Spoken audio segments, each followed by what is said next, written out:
everybody? A certain reviewer here to review Index New Testament 17, Chapter 2. I'm sorry this took me a long freaking time, but yeah, I recently finished up my book Rarity. Right now I'm just going through it and just added some stuff here and there and, fixing the punctuation and all that stuff. But yeah, I've been focusing on that for the remainder of the week, so I'm sorry if I haven't released Chapter 2 yet. Plus, it took me a long freaking time to read Chapter 2. I mean, sheesh, 17? 17 freaking parts? I mean, man. I was thinking of doing a two-parter, but it's like Chapter 3 and 4 are already out, so. Funny enough, it was recently said, oh, the New Testament's released, fully translated, but the epilogue still isn't translated, so, I don't know. But,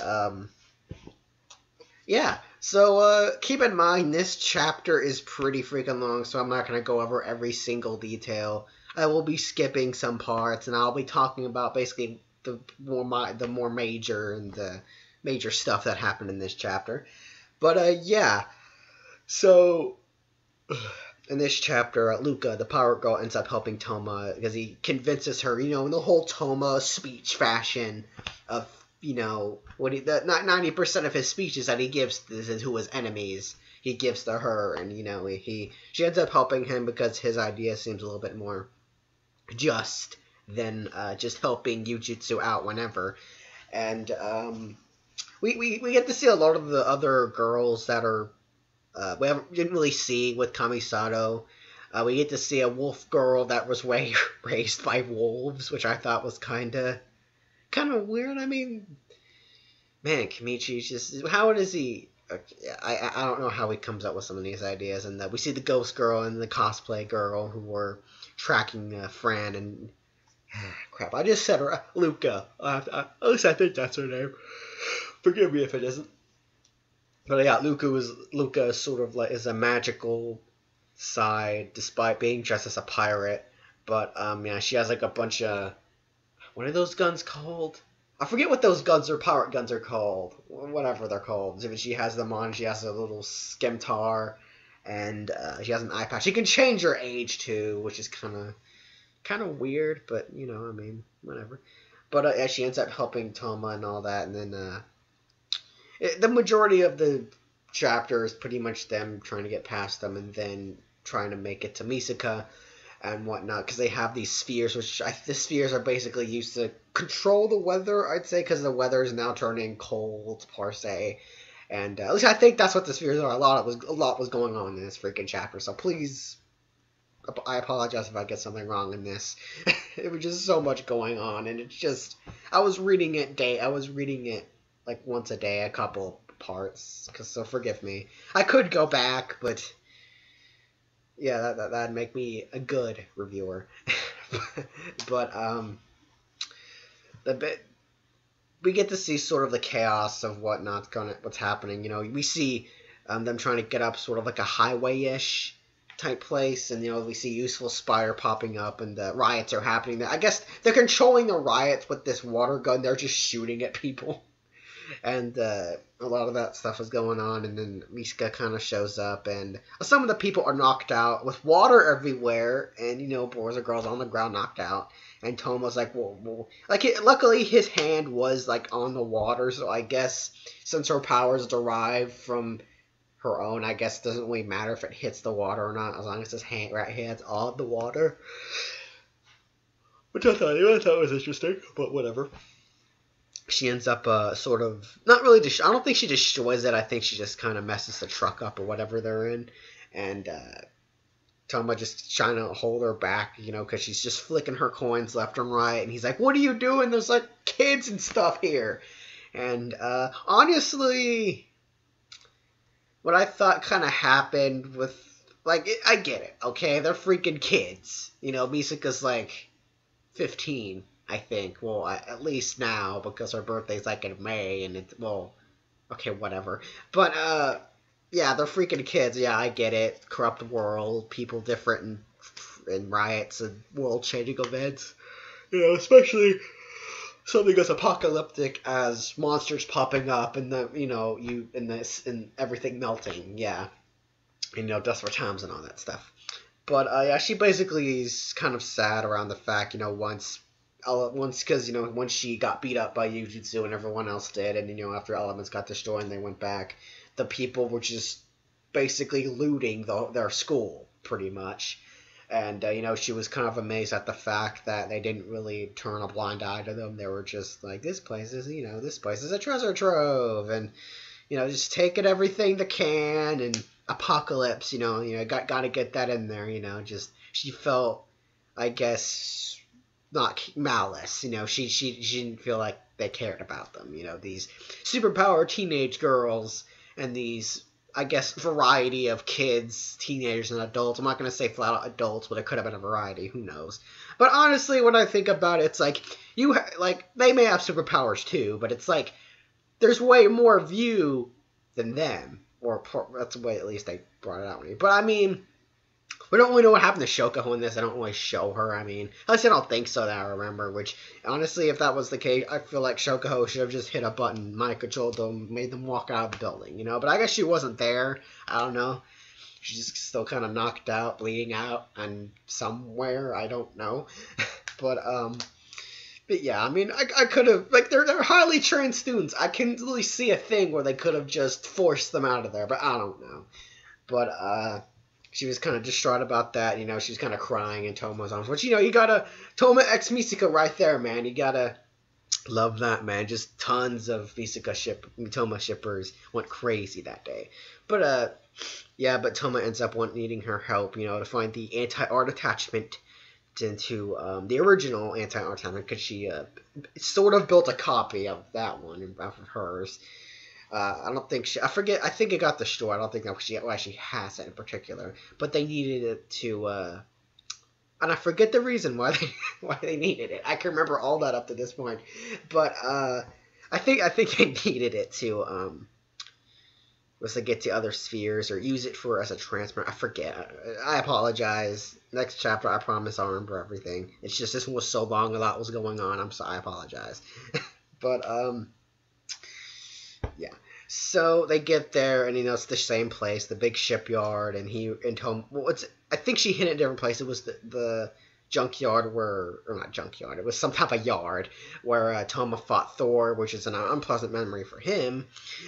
But they end up going there, and they move around a bunch of stuff, and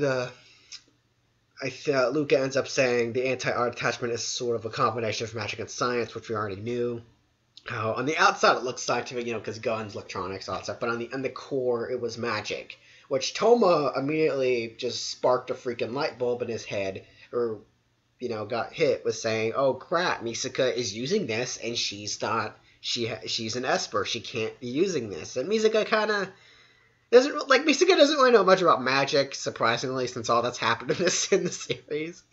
But she knows less than most. I would say Accelerator knows a little bit more than her, but at least he knows. Hey, magic, me don't go together. Well, they kind of. That's a confusing situation, but whatever. We're not focusing on that. Accelerator's not even in this freaking chapter, but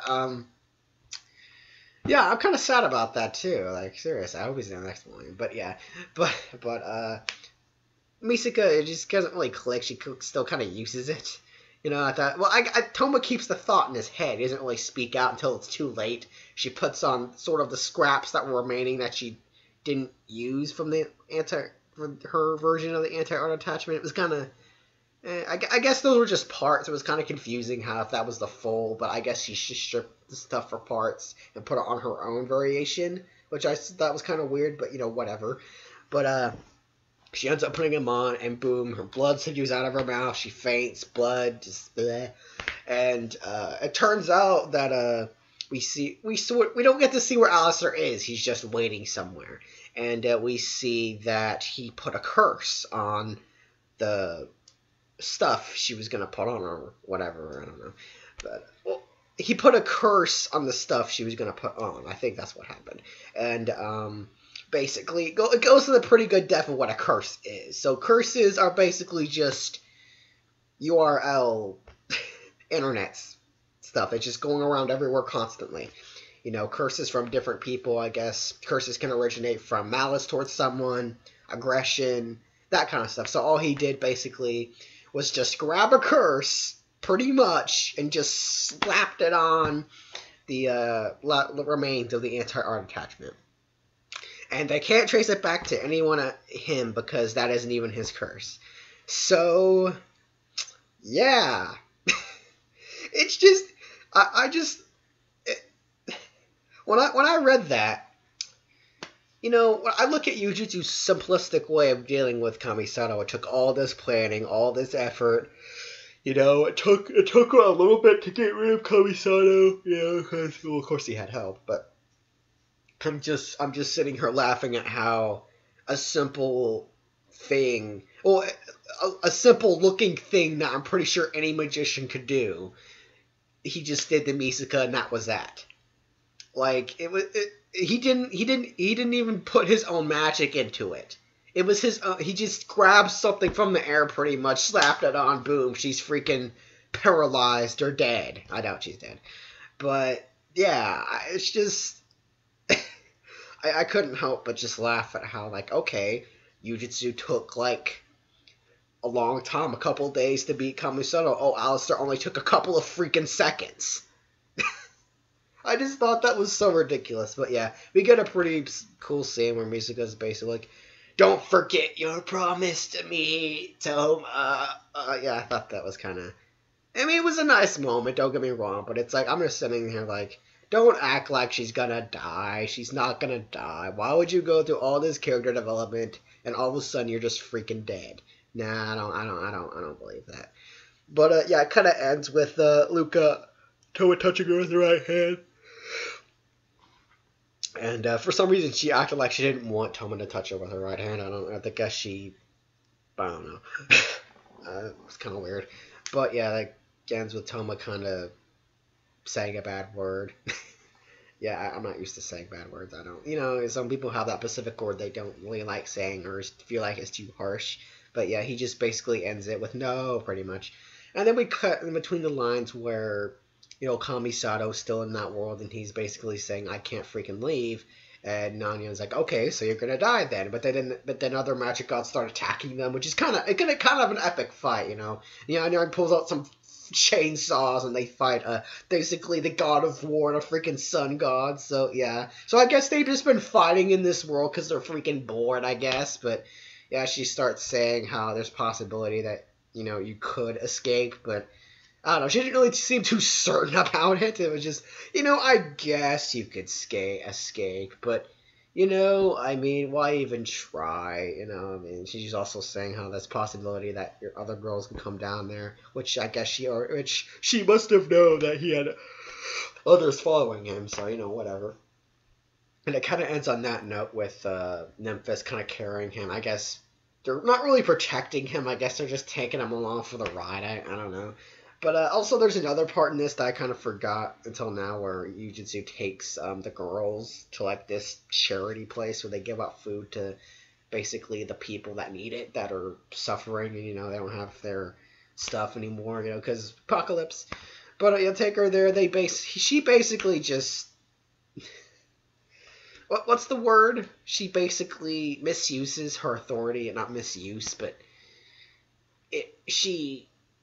okay, I don't know what the word. I guess she's just enjoying the moment, and she should they made this soup or whatever, and she was hungry, and she sticks her freaking hand in the right rejector in the freaking soup, and the Salome's just flipping out, and then they take her out of it, and of course the charity people are mad because hey, you stuck your nasty hand in our soup, and Yujutsu, they're getting mad. Of course, they made a text. So Yujutsu orders Salome to kill them all. Or not, well, I don't know about kill them all, but she orders them to attack them. I forget if she actually orders them to kill them, which, you know, I would be surprised if she did, but let's just say kill, just for the moment's sake, for the messed up sake. Let's just say she killed them all. But, yeah, that was pretty much the chapter. A lot meant more in this chapter, but I tried to stick to the main points of it, because I didn't want to spend, like, 50 minutes and badly explaining what happened when I remember the more major parts, but yeah, it's Now, honestly, I don't think Misaka's freaking dead. It's obvious. Plus, I've been informed of spoilers. But I honestly, if I did not read any spoilers that went into this, I would honestly say she's not freaking dead. Because it's like, why would you have so much development with her? All of a sudden, oh, I just kill her off. But so simply, too. Like, Alistair did, like, pretty much the basic of what a magician does. And I think, like, the translation to the curse he used was one who defies lightning or something, which was a really ironic name for Misaka. And, because she got killed by, I think it was one who defies lightning. I think that was the saying. But, yeah, I just thought it was just, I was expecting Alistair to make an appearance, but I guess he's still, like, even though he openly, I mean, I might as well hide myself, I guess he's still trying to maintain his mystery. Like, he wants to make sure that he sort of stays a mystery as long as possible, I suppose. But, yeah, I mean, he grabs, like, a curse from the sky and just slaps it on and just, dead, Brain damage. Oops, spoiler. But, well, come on, let's be honest here. Everyone's pretty much right at this point. But, yeah, Chapter 3 and 4 is out. Epilogue will be out whenever, even though I've seen people say, oh, it's all out. But no, it's not all out. Well, technically, I guess it is, but Epilogue's out. So, yeah, luckily, Chapter 3 has, like, 14 parts. So, that'll be easier for me, that's for freaking sure. But I apologize if I forget anything. I'm sorry this took so long, and I'm sorry if I did bad on this, and I've just got everything wrong. But, yeah, I enjoyed this chapter. Was pretty good chapter. I liked it. And I really, the whole Toma Misaka thing right now, it's like, it's obvious Misaka's getting all messed up and whatnot, but it's just, I don't know, it felt oddly placed to me, it felt genuine, but it just didn't, I don't know. I guess Kimichi's just rushing the heck out of this. I'm okay with it, but I don't know. It just didn't really feel, whatever. Maybe I'm dumb. Maybe I don't know. I like build up to these kinds of things, but yeah, that'll be it for me, and I'll see you guys on Chapter 3.